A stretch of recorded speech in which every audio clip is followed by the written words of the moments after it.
एक मैं गिफ्ट देने लगा हूं आज आपको तिब्बा हजरात को। ये दाबू का दाबू भी है और गुर्दों के डायलिसिस को बड़ी तेजी से ये कवर करता है और गुर्दे पेशाब बनाना शुरू कर देते हैं। प्रोटीन, ब्लड यूरिया और क्रिएटिनिन को लेवल पे ले आता है। और प्रोस्टेट के ग्लैंड वाले मरीज को एक कैप्सूल दें और 3 घंटे के अंदर अंदर रिजल्ट देख लें। 3 घंटे का टाइम इसलिए दे रहा हूं, हर मरीज की अपनी अपनी कंडीशन होती है। बरकैफ ये कैप्सूल 15 से 20 मिनट में वर्क शुरू कर देता है। नुस्खा बड़ा आसान है, इसमें जो चीज रख के आप पकाएंगे वो कैमोनार बरामद होगी।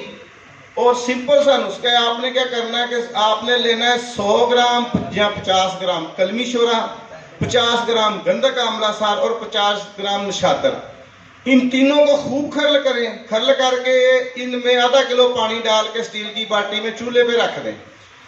जैसे ही पानी खत्म होगा इसमें शुरली चल जाएगी, गंधक जल जाएगी, नशातर उड़ जाएगा, शोरा कैमोनार हो जाएगा। ये जो शोरा होगा ये हर रूही चीज को पकाएगा।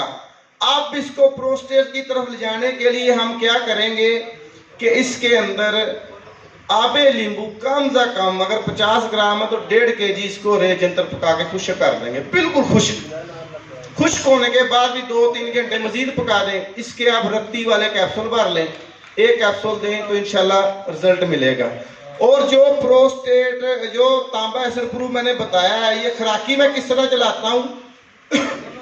ग्लाइसिन के अमल से गुजारने के बाद, तेजाब शोरा में डालने के बाद जो तांबा मैंने हासिल किया है, इसे आका दूध के साथ खर्ल करके 2-3 आगे दे दें, ये बिल्कुल वाइट हो जाता है। और इसका एक चावल खुराक है ज़ाहिर हिस्सा के लिए, वो भी आप देख लें। अच्छा।